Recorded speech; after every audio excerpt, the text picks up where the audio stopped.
ৰাইজে যোৱা ৩-৪ বছৰ অখণ্ড ভাগৱত পাঠ আয়োজন কৰিব পৰা নাছিলে। তাৰ মূল কাৰণটো হ'ল কোভিড।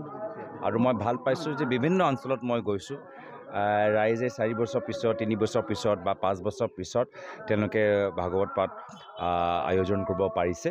আৰু মোৰ তেওঁলোকৰ ওচৰত গৈ শ্ৰদ্ধা নিবেদন কৰিছোঁ, আশীৰ্বাদ বিচাৰিছোঁ। মৰিয়নি সমষ্টিটো সাধাৰণতে চাহ উদ্যোগিত এটা অঞ্চল, আৰু ইয়াত কেনেধৰণে চাহ জনগোষ্ঠীয় লোকসকলক আকৰ্ষিত কৰিবলৈ বা তেখেতসকলৰ ওচৰ চাপিবলৈ কেনেধৰণে ষ্ট্ৰেটেজি গ্ৰহণ কৰা হৈছে?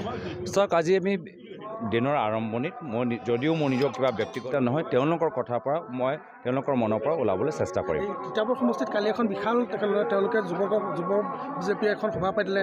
তাত তেওঁলোকে বিভিন্ন ধৰণৰ চোকা সমালোচনা গৌৰৱ গগৈও কৰিছে, আৰু তেখেতসকলে কৈছে যে প্ৰায় 2-2.5 লাখ ভোটৰ ব্যবধানত জয়ী হৈ যাব। এই ক্ষেত্ৰত কি ক'ব? আৰু কৈছে যে গৌৰৱ গগৈ কথা কোৱা মানুহ, আমি কাম কৰা মানুহ, এনেধৰণৰ কথা কিছুমান কৈছে। তিতাবৰত তেওঁলোকে যিসকলে গৈছে, বিভিন্ন সময়ত ইয়াৰ পূৰ্বেও তেওঁলোকে গৈছে, 3 দিন, 4 দিন, 5 দিন তেওঁলোকে থাকি আহিছে। তথাপিও তিতাবৰ ৰাইজৰ আমাৰ কংগ্ৰেছ দলৰ প্ৰতি যি মৰম, যি আৱেগ, তাত কোনো ধৰণৰ মই পৰিৱৰ্তন দেখা নাই বা কোনো ধৰণৰ সলনি দেখা নাই। ইয়াৰ পিছতো আপোনালোকে গম পাব যেতিয়া আমি ৰাইজৰ মাজত সোমাম, আকৌ আগৰ দৰে ৰাইজ ওলাই আহিব। চাওক, মইতো এতিয়ালৈকে ক'তো সভাত অংশগ্ৰহণ কৰা নাই, কিন্তু চাৰিওফালে মই দেখিছোঁ আজি মোক গোটেই দিনটো ভ্ৰমণটো মই চেলফি টুৰৰ ভ্ৰমণ দিবলৈ বিচাৰিছোঁ। চাৰিওফালে মানুহৰ চেলফি লোৱা এনেকুৱা এটা হেঁপাহ। মই ভাবিছোঁ মই আজি গোটেই দিনটো এটা ৰাজনৈতিক বক্তৃতা নিদিলেও মোৰ কোনো ক্ষতি নহয়। আজি আমি ইয়াত আহি ৰাইজৰ আশীৰ্বাদ, ৰাইজৰ মৰম পাইছোঁ, আৰু ৰাইজে আজি চেলফি ল'বলৈ যি এটা হেঁপাহ দেখাইছে, আজি মই ভাবিছোঁ মোৰ কাৰণে চেলফি ডে। মানে ইয়াৰ পূৰ্বে যিমানবোৰ মই ঘূৰিছোঁ সমষ্টিত, ক'তো ইমান চেলফি লোৱা মই মানুহসকলক পোৱা নাই। আজি মোৰ কাৰণে মৰিয়নি অঞ্চলটো চেলফি ডে হিচাপে মই উদযাপন কৰিছোঁ।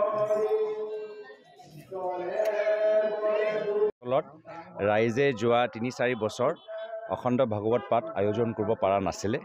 তাৰ মূল কাৰণটো হ'ল কোভিড। আৰু মই ভাল পাইছোঁ যে বিভিন্ন অঞ্চলত মই গৈছোঁ, ৰাইজে 4 বছৰ পিছত, 3 বছৰ পিছত বা 5 বছৰ পিছত তেওঁলোকে ভাগৱত পাঠ আয়োজন কৰিব পাৰিছে। আৰু মোৰ তেওঁলোকৰ ওচৰত গৈ শ্ৰদ্ধা নিবেদন কৰিছোঁ, আশীৰ্বাদ বিচাৰিছোঁ। মৰিয়নি সমষ্টিটো সাধাৰণতে চাহ উদ্যোগিত এটা অঞ্চল, আৰু ইয়াত কেনেধৰণে চাহ জনগোষ্ঠীয় লোকসকলক আকৰ্ষিত কৰিবলৈ বা তেখেতসকলৰ ওচৰ চাপিবলৈ কেনেধৰণে ষ্ট্ৰেটেজি গ্ৰহণ কৰা হৈছে?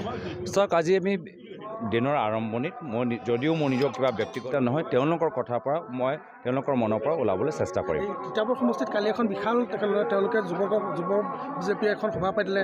তাত তেওঁলোকে বিভিন্ন ধৰণৰ চোকা সমালোচনা গৌৰৱ গগৈও কৰিছে, আৰু তেখেতসকলে কৈছে যে প্ৰায় 2-2.5 লাখ ভোটৰ ব্যবধানত জয়ী হৈ যাব। এই ক্ষেত্ৰত কি ক'ব?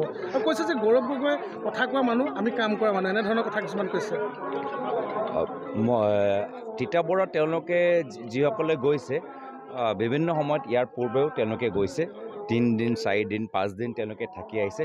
তথাপিও তিতাবৰ ৰাইজৰ আমাৰ কংগ্ৰেছ দলৰ প্ৰতি যি মৰম, যি আৱেগ, তাত কোনো ধৰণৰ মই পৰিৱৰ্তন দেখা নাই বা কোনো ধৰণৰ সলনি দেখা নাই। ইয়াৰ পিছতো আপোনালোকে গম পাব যেতিয়া আমি ৰাইজৰ মাজত সোমাম, আকৌ আগৰ দৰে ৰাইজ ওলাই আহিব। চাওক, মইতো এতিয়ালৈকে ক'তো সভাত অংশগ্ৰহণ কৰা নাই, কিন্তু চাৰিওফালে মই দেখিছোঁ আজি মোক গোটেই দিনটো ভ্ৰমণটো মই চেলফি টুৰৰ ভ্ৰমণ দিবলৈ বিচাৰিছোঁ। চাৰিওফালে মানুহৰ চেলফি লোৱা এনেকুৱা এটা হেঁপাহ। মই ভাবিছোঁ মই আজি গোটেই দিনটো এটা ৰাজনৈতিক বক্তৃতা নিদিলেও মোৰ কোনো ক্ষতি নহয়। আজি আমি ইয়াত আহি ৰাইজৰ আশীৰ্বাদ, ৰাইজৰ মৰম পাইছোঁ, আৰু ৰাইজে আজি চেলফি ল'বলৈ যি এটা হেঁপাহ দেখাইছে, আজি মই ভাবিছোঁ মোৰ কাৰণে চেলফি ডে। মানে ইয়াৰ পূৰ্বে যিমানবোৰ মই ঘূৰিছোঁ সমষ্টিত, ক'তো ইমান চেলফি লোৱা মই মানুহসকলক পোৱা নাই। আজি মোৰ কাৰণে মৰিয়নি অঞ্চলটো চেলফি ডে হিচাপে মই উদযাপন কৰিছোঁ।